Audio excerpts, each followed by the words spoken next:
नमस्कार सभी विद्यार्थियों को। आज से हम प्रत्येक शनिवार को योग एवं प्राकृतिक चिकित्सा से जुड़ी महत्वपूर्ण जानकारियों को समझेंगे और जानेंगे। जो भी हम कक्षा में पढ़ेंगे उसकी MCQ यानी बहुविकल्पीय प्रश्नोत्तरी अंतिम में करवाई जाएगी। अतः सभी विद्यार्थी ध्यानपूर्वकता से सुने और जिससे MCQ के सही उत्तर दे सकें। योग एवं प्राकृतिक चिकित्सा आज का जो मेन विषय रहने वाला है वह है प्राकृतिक चिकित्सा का स्वरूप क्या है। तो सबसे पहले आप देखते हैं प्राकृतिक चिकित्सा, जैसे ही नाम आता है तो हमारे सामने ये पंच महाभूतों के नाम आपके सामने आते हैं और इनको ध्यान से देखिए। पहला जो है तत्व आकाश है, वायु है, अग्नि यानी आग अग्नि है, पानी यानी जल है और मिट्टी यानी पृथ्वी है। इन 5 महातत्वों का विशेष इसमें रोल रहता है। इतना जानने के बाद हम पहुंचते हैं अगले विषय आते हैं। प्राकृतिक चिकित्सा विज्ञान क्या है। जैसे ही शब्द आएगा आपके सामने प्राकृतिक चिकित्सा विज्ञान, चिकित्सा शब्द की व्युत्पत्ति क्या है, यानी चिकित्सा शब्द बना कैसे, किन शब्दों से बना। तो चिकित्सा शब्द जो है वह कित रोगापनयने धातु से बना है, जिसका तात्पर्य रोग के अपनयन का मतलब होता है दूर करने वाली विधि यानी उपाय को ही चिकित्सा कहते हैं। एक शब्दों में ये अर्थ आपने समझा। दूसरा आता है कि अमरकोश एक बहुत बड़ा शब्दकोश है। अमरकोश जो है जैसे डिक्शनरी है, ऐसे ही संस्कृत भाषा का अमरकोश एक डिक्शनरी है, जिसके अंदर चिकित्सा को लेकर के उन्होंने कहा चिकित्सा शब्द का जो अर्थ है वह रुक, आप देख रहे हैं रुक प्रतिक्रिया किया गया है। चिकित्सा का अर्थ क्या किया गया है, रुक प्रतिक्रिया लिया गया है। आचार्य चरक अनुसार, जैसे आयुर्वेद के ऋषि हैं चरक ऋषि हैं, जिन्होंने कहा जिन क्रियाओं से शरीर की धातु यानी हमारे शरीर में 7 प्रकार की धातुएं होती हैं। 7 प्रकार की धातु जिसमें क्या है, दोष। 7 प्रकार की धातुएं हैं जिसमें आपका रस है, रक्त है, फिर आपका मांस, मैदा, अस्थि, मज्जा और वीर्य हमारी शक्ति। तो इस तरह से रस त्रिदोष की बात कही यहाँ पर। दोष यानी वात पित्त कफ, रस यानी 6 प्रकार के 6 प्रकार के रस होते हैं। रक्त आदि 7 धातुएं मल साम्य अवस्था में जब आ जाएं, यानी बिल्कुल जब बढ़िया एक सम अवस्था में रहें, स्वस्थ रहें, तो आप वही चिकित्सा है। यानी इस प्रकार का जो भी पैटर्न, जो भी पद्धति अपनाई जाए जिससे इन सब का विकास हो, इन सब का स्वास्थ्य बना रहे, तो उसे वो चिकित्सा मानते हैं। अगला है इसमें अब हम ये जानेंगे कि पंच महाभूत क्या है। पंच महाभूत क्या है, इसके लिए आप ध्यान देंगे और ये ध्यान से सुनना, अंतिम से प्रश्न मेरे इसमें रहने वाले हैं। पंच महाभूत, भूत जो शब्द है, पंच महाभूत यानी यहाँ भूत जो शब्द है वो भू और जुड़ने त जुड़ने से बना भूत। ये हमें हर शब्द का ध्यान रखना है। आज ये प्रारंभिक पहली कक्षा है, तो इसमें पंच महाभूत में भूत जो शब्द है वो उसकी निरुक्ति भू धातु है और उससे बनता है भूत। भू सत्तायाम, जिसकी कोई अस्तित्व है, जिसकी कोई सत्ता है, उसे हम क्या कहते हैं, भूत कहते हैं।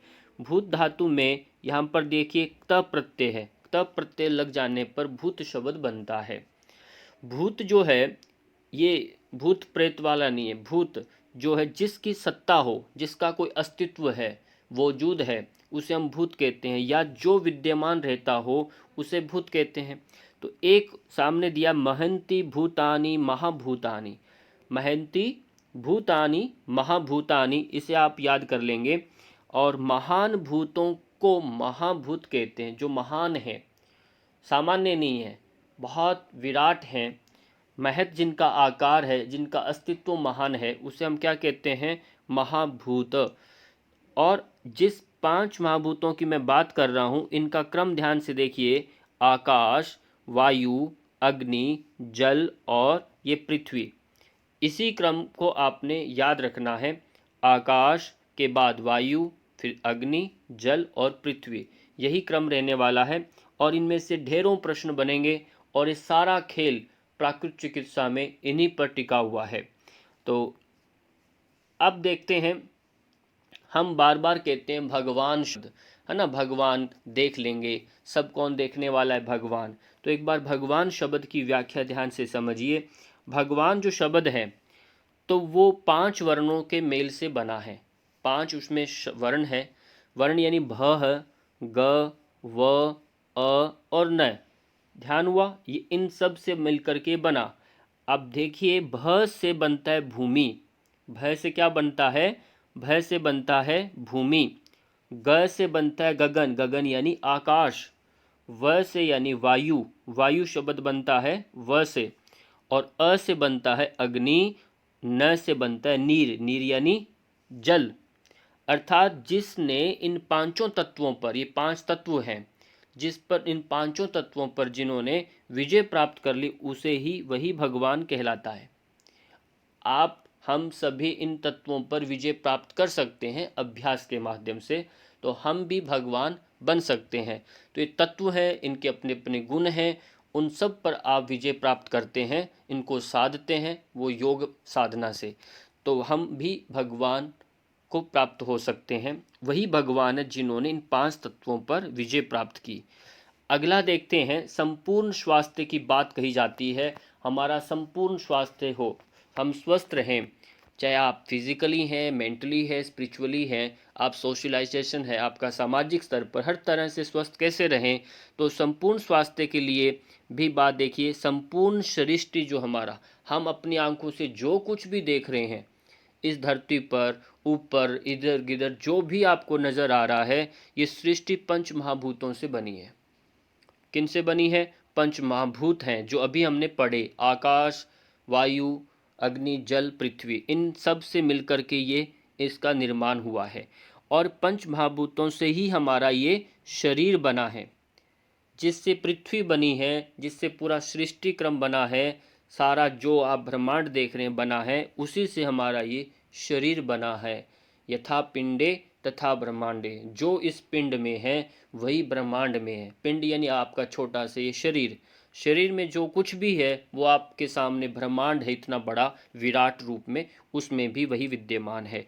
तो यदि हम, हमारा स्वास्थ्य, अपना स्वयं का यदि स्वास्थ्य पंच महाभूतों के स्वस्थ होने पर निर्भर करता है।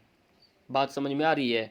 हमारा जो हेल्थ है, यदि सामने हवा सही रहेगी, वायु अच्छी रहेगी, पानी प्रदूषित नहीं होगा, पृथ्वी की, अभी कल पृथ्वी दिवस मनाया गया, तो पृथ्वी का स्वस्थ रहना, तो हमारा भी स्वास्थ्य उस पर टिका हुआ है।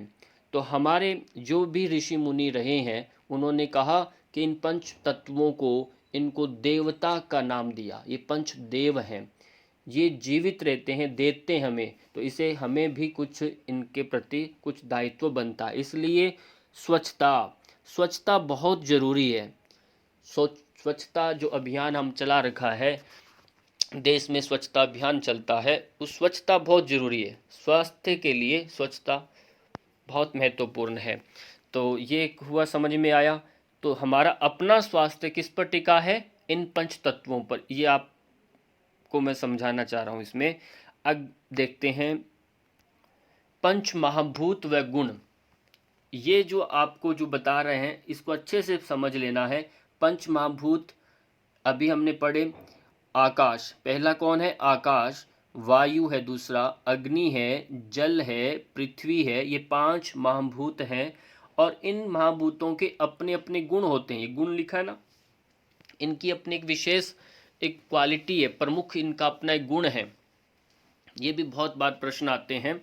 तो आकाश जो है, आकाश का अपना एक गुण है, क्या है? शब्द। यदि आकाश तत्व हमारे शरीर में न रहे तो हम कानों से सुन नहीं सकते, नाक से सूंघ नहीं सकते, शरीर के अंदर, पेट के अंदर कुछ ना कुछ भरा रहता तो खाना अंदर प्रवेश नहीं कर सकता, श्वसन नलिका हमारा काम नहीं करती। यानी आकाश अपने आप में बहुत बड़ा काम करता है। आकाश में क्या है? शब्द है। आकाश में शब्द है, हवा में शब्द नहीं, आकाश में शब्द है।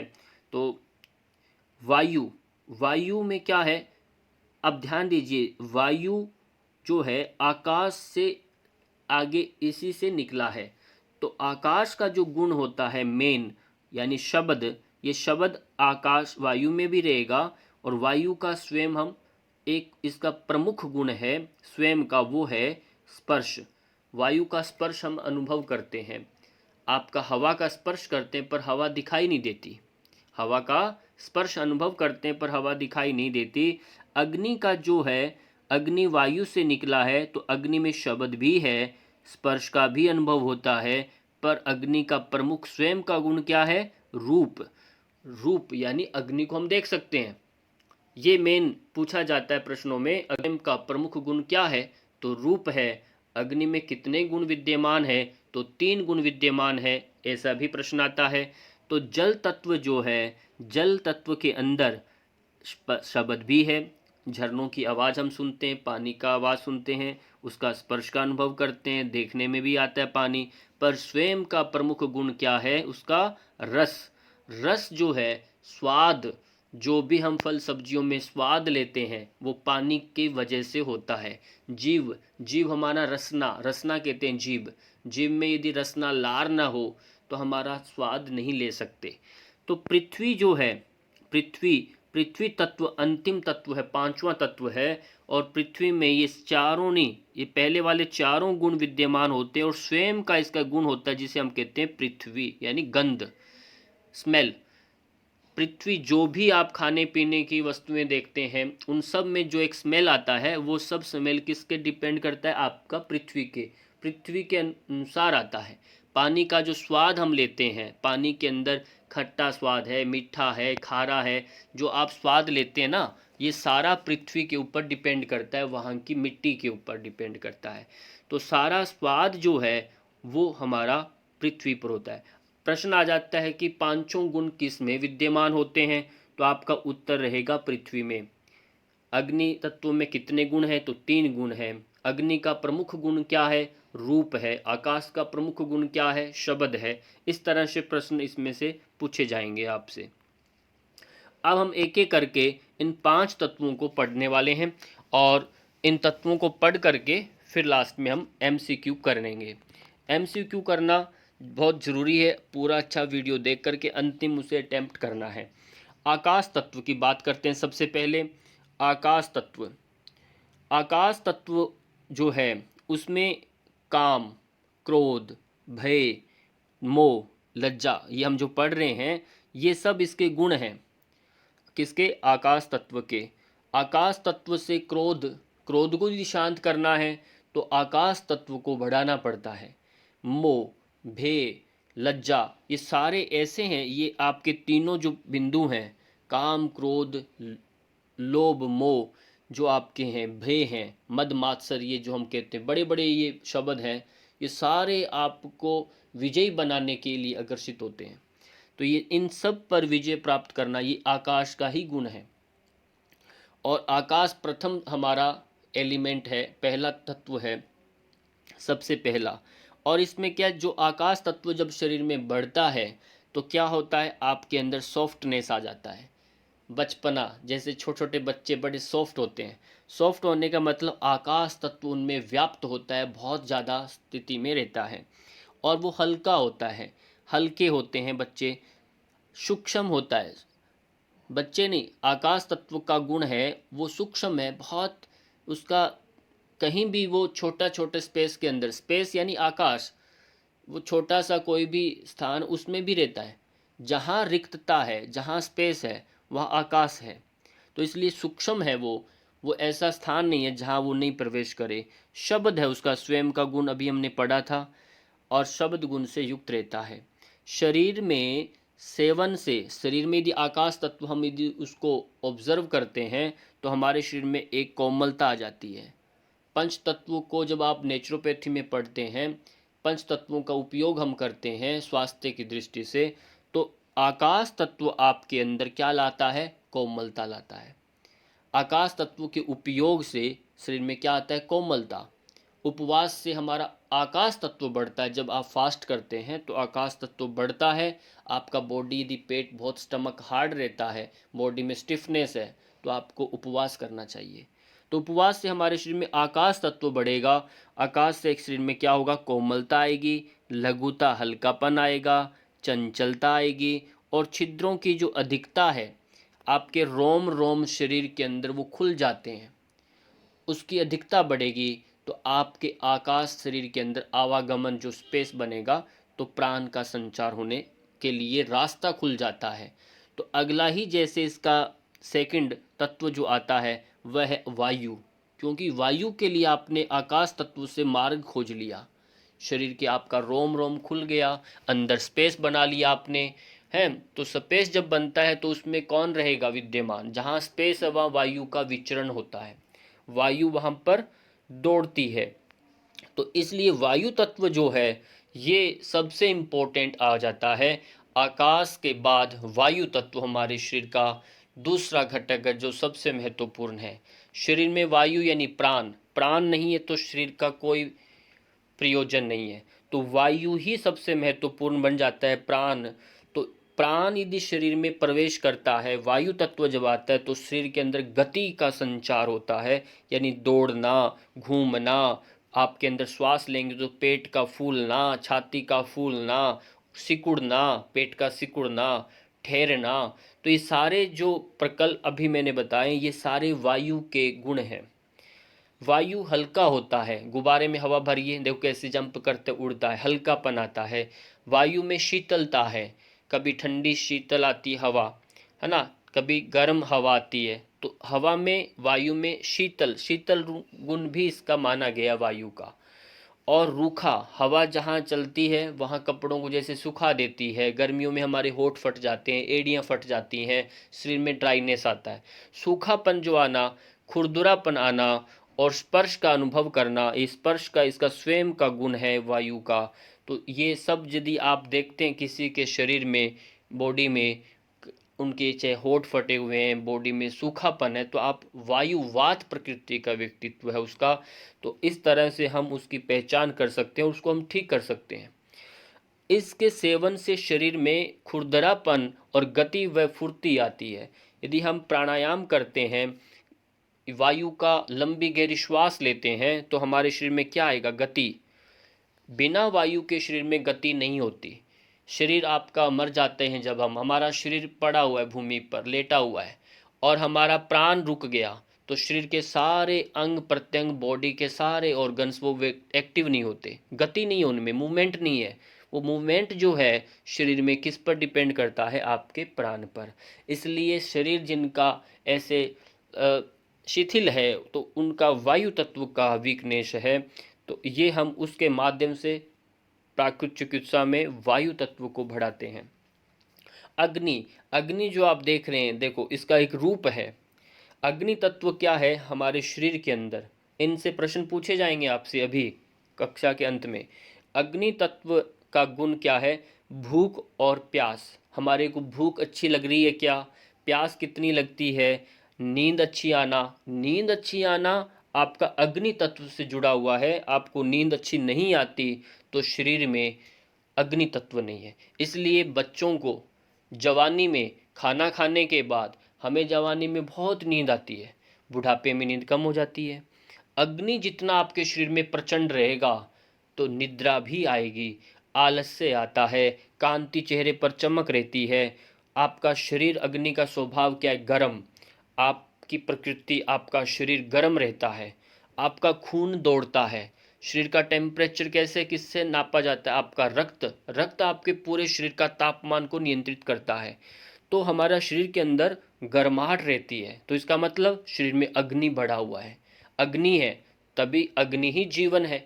जैसे हम मरते हैं तो हमारा शरीर ठंडा हो जाता है, शरीर के अंदर ठंडक आ गई, क्योंकि शरीर में अग्नि तत्व समाप्त हो गया। इसलिए आयु जैसे जैसे बढ़ती है हमारी, शरीर ठंडा होने लगता है। छोटे बच्चों का शरीर गर्म होता है। छोटे बच्चों को कपड़े उठाने की आवश्यकता नहीं, रात को पंखा कूलर कुछ भी चलाए, वो अपना कपड़े उखाड़ के फेंक देते हैं, उनको गर्मी लगती है, ठंडी लगती नहीं, क्योंकि शरीर में उनके गर्मी ज़्यादा है, क्योंकि बचपना है। तो वो बिल्कुल अभी नूतन है, नए हैं। और जैसे जैसे आयु बढ़ती है तो आपका शरीर ठंडा होने लग गया, अग्नि तत्व शरीर में कम होने लग गया, तो आपका थोड़ा सा भी ठंडी लगते ही आप बीमार हो जाते हैं। तो इसलिए शरीर में गर्माहट रखने का कार्य शरीर में तीक्ष्ण और सूक्ष्म है, ये बहुत बारीक है, रुक्ष है ये। इसका रूप का मेन स्वभाव इसका क्या है? रूप। ये अग्नि दिखाई देती है, आप देख रहे हैं अग्नि को, हम देख सकते हैं। शरीर में जलन हो रहा है किसी को, किसी का गले में जलन, पेट में जलन, वो भी अग्नि की अधिकता से होता है। और आपका पाचन जो है, आप कितना अच्छा खाना पका पाते हैं, पचा पाते हैं, डाइजेस्ट कर पाते हैं, वो सब किस पर डिपेंड करता है? आपके अग्नि के ऊपर डिपेंड करता है। आपके चेहरे पर ग्लो आया है कि नहीं? आपका शरीर पाचन अच्छा होगा, शरीर रस अच्छा बना रहा है तो आपकी शक्ति अच्छी बनेगी। रस ही अच्छा नहीं बनेगा, पाचन ही अच्छा नहीं हो रहा, तो आपके चेहरे पर ग्लो नहीं आ सकता। तो इसलिए ग्लो लाना है, चमक जो आपका है आपके पाचन पर डिपेंड करता है। रोग इन सब का निखार आता है, आपके इन सब को निवारण करने का कार्य अग्नि का है। अग्नि शामक है, गंदगी को नाश करना है। कोई किसी में गंदगी है, किसी जैसे आप मेटल का शोधन करते हैं, आप सोने को साफ करते हैं तो हम अग्नि में जलाते हैं। जलाने से क्या है? उसकी गंदगी निकल जाती है और मेन कुंदन बच जाता है। ऐसे ही अग्नि जिसके शरीर में ज़्यादा होती है तो उसके शरीर में गंदगी जो, यानी आपकी जितने भी शरीर में बाहर के कुछ भी व्यर्थ, जितने भी आपके वेस्टेज जो आपकी बॉडी में है, जो आपके हितकर नहीं है, तो वो सारा बॉडी में नहीं रहेगा, एक्सक्रिएट हो जाएगा आपका है। यानी आपकी बॉडी ज़्यादा इम्यून सिस्टम रहता है आपके अंदर, जीवनी शक्ति ज़्यादा। अब जल तत्व चौथा तत्व है, 4 नंबर पर आता है, इसकी संख्या क्या है? चौथे नंबर पर जल। जल आप देखते हैं, जल हमारे मुख में लार आ जाती है। खट्टा नाम लिया नहीं, इमली का नाम, नींबू का नाम, कुछ भी लेते हैं, आपका मन पसंदीदा कुछ भी भोजन का नाम लेते हैं तो आपके मुख में क्या आता है? लार। लार मुख में तुरंत आता है। लार हमारा जल तत्व के ऊपर डिपेंड करता है। बाहर धूप में निकलते हैं, खूब तेजी से चलते हैं तो हमारा गला सूखने लगता है, क्योंकि शरीर में अग्नि बढ़ा, वायु बढ़ी। चलने से क्या? शरीर में वायु बढ़ने लगती है, आपके शरीर में अग्नि बढ़ने लगती है। तो दोनों का काम क्या है? सूखापन, खुरदरा कर दिया आपको, यानी आपको ड्राई कर दिया, सुखा दिया। पर जल तत्व जो हम बार बार बीच में पानी पीते हैं, मूत्र पेशाब आना बंद हो जाता है धूप में। ज़्यादा आप पैदल चलते हैं ज़्यादा तो आपका पेशाब बंद हो जाता है। रक्त, आपका किडनी प्रॉपर खराब हो जाता है यदि पानी ढंग से नहीं पिएंगे। पेशाब कम होगा, किडनी यानी आपका रक्त में विकृति आ जाती है।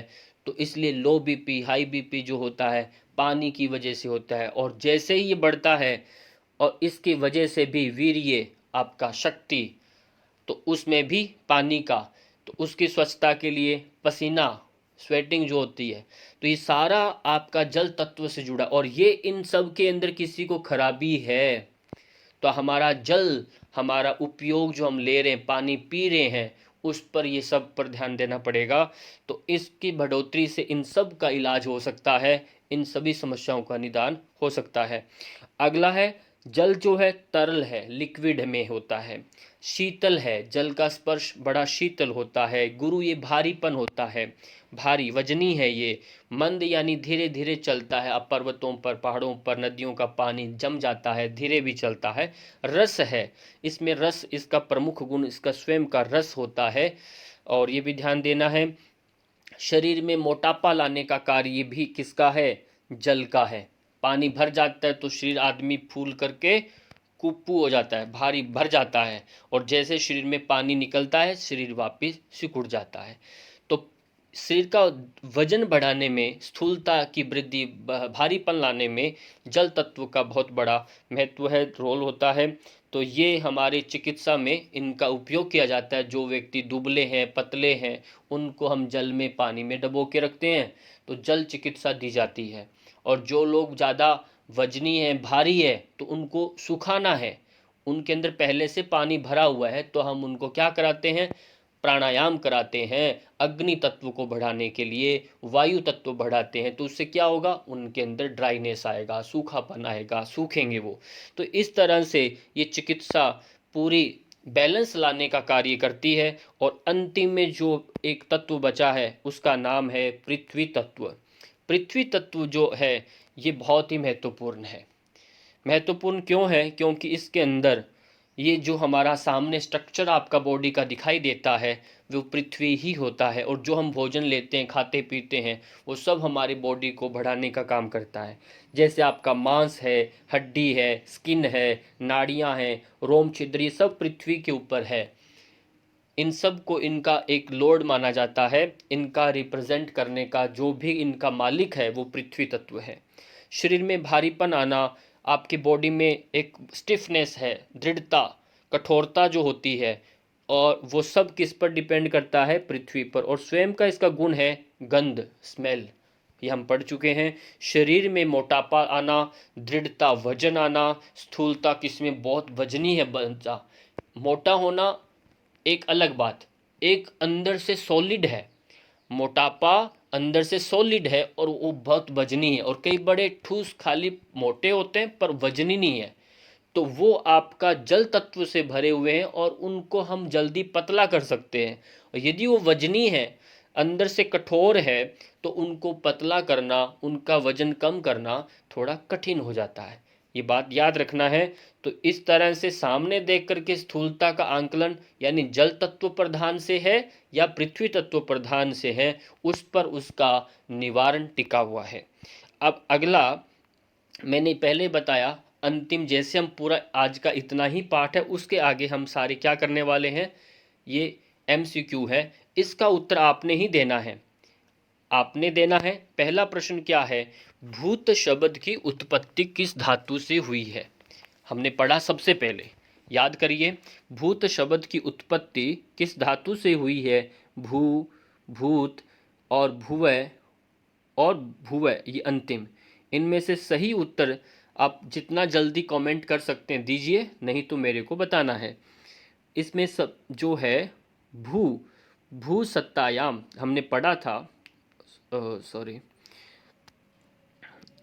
भू, ये इसका सही उत्तर है भू, भू सत्तायाम। भू धातु है जिसमें क्त प्रत्यय हमने पढ़ा, उसके मिलने से भूत शब्द बनता है।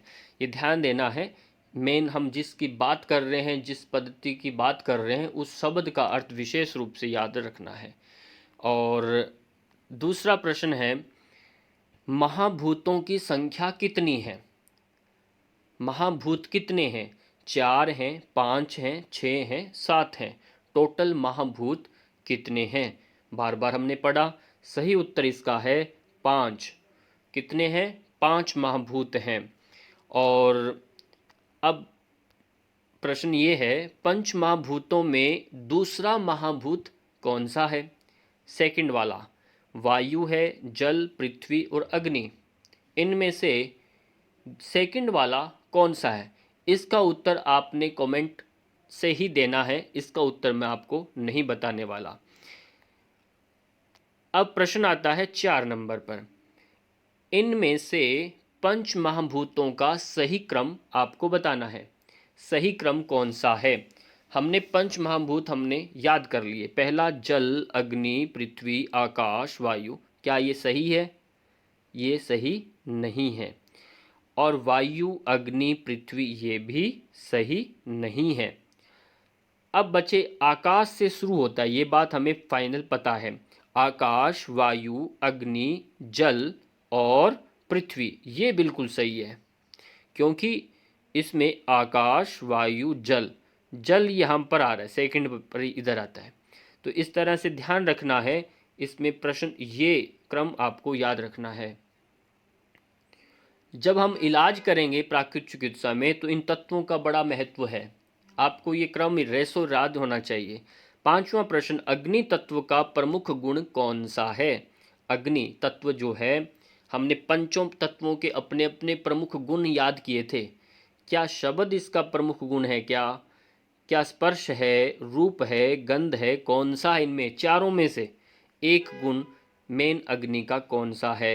वह है अग्नि का रूप। कौन सा है? रूप। रूप अग्नि को हम देख सकते हैं, रूप यानी अग्नि को देख सकते हैं। तो शब्द आकाश का है, स्पर्श आपका वायु का है, रूप किसका है? अग्नि का। गंध यानी पृथ्वी का है। ये इस तरह से पांचों को याद करना और अपने साथियों को बताना है। किस महाभूत में पांचों गुण विद्यमान होते हैं? पांच जो गुण हैं वो किन किन में विद्यमान होते हैं एक साथ? अग्नि में, पृथ्वी में, आकाश में, जल में। पांचों गुण किस में विद्यमान होते हैं एक साथ? वो सही उत्तर है पृथ्वी के अंदर, क्योंकि पृथ्वी पांचों गुणों से युक्त होती है। जब कोई रोग किसी का समझ में नहीं आता, बहुत सारी समस्याएं यदि शरीर में होती हैं, तो हम उसको क्या करते हैं?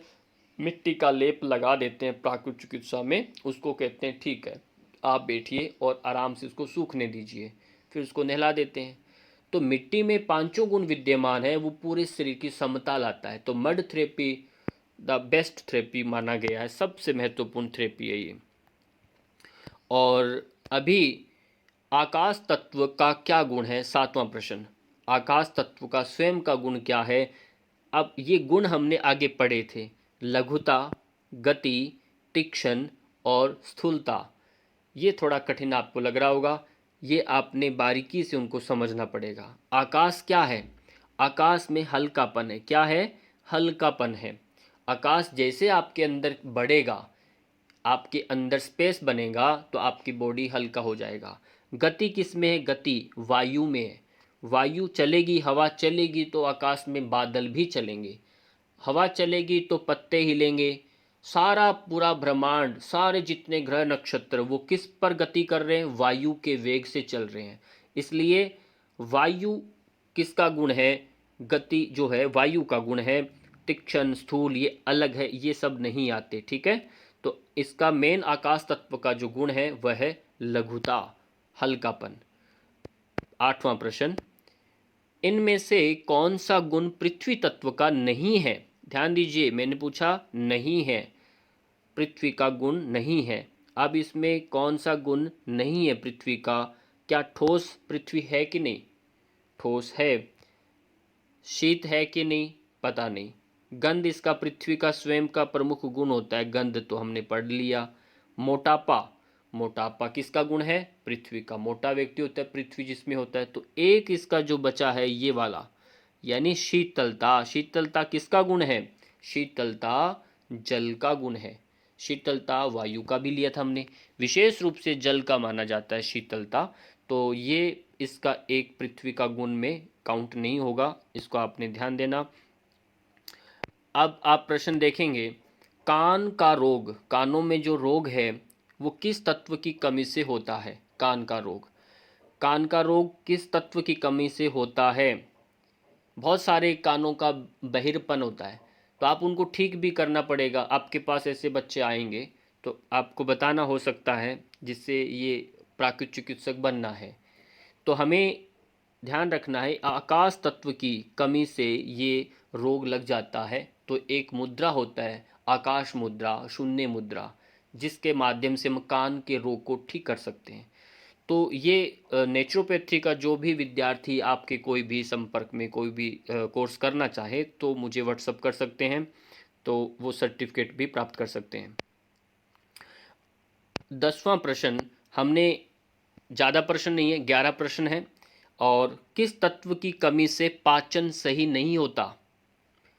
हमारा पाचन ठीक क्यों नहीं होता, कई बार बिगड़ता है, तो वो किसकी वजह से बिगड़ता है, ये हमारे को पकड़ में आ जाए तो हम ठीक कर सकते हैं, कर सकते हैं कि नहीं? तो वो हमें ध्यान देना है, किसकी कमी से पाचन तत्व ठीक नहीं रहता। कमी की वजह से पूछा है यहाँ पर, तो अग्नि तत्व की कमी से आकाश, वायु, जल, कौन सा सबसे इम्पोर्टेंट है पाचन के लिए? उत्तर आपका फटाफट कमेंट में आता है तो अच्छा लगता है। तो सही उत्तर है इसका अग्नि तत्व। कौन सा है? अग्नि तत्व यदि शरीर के अंदर कमी आ जाती है, तो हमारे शरीर में 13 प्रकार की अग्नियां होती हैं। कितने प्रकार की? 13 प्रकार की। उन 13 प्रकार की अग्नि में एक होती है जठर अग्नि। जठर अग्नि सबसे प्रमुख अग्नि है। तो उसकी यदि शरीर में कमी आती है तो हमारा पाचन, हमारा सबसे पहले सप्त धातुएं जो हमने पढ़ी थी उसमें एक है रस, रस नहीं बनेगा बराबर। रस नहीं बनेगा तो खून नहीं बनेगा, आपके चेहरे पर चमक कहाँ से आएगी? खून नहीं बनेगा तो आपका मांस नहीं बनेगा, मैदा नहीं बनेगा, आपकी हड्डी नहीं बनेगी, आपका मज्जा नहीं बनेगा, और फिर लास्ट में शक्ति तो बनेगी कैसे? इसलिए सबसे इम्पोर्टेंट आपका है अग्नि। अग्नि आपका सबसे इम्पोर्टेंट है। पाचन सही होना चाहिए, पाचन अच्छा है तो सब कुछ अच्छा है। तो इसलिए सबसे पहले डॉक्टर क्या पूछता है, आपको नींद अच्छी आती है क्या, आपका भूख अच्छा लगता है क्या?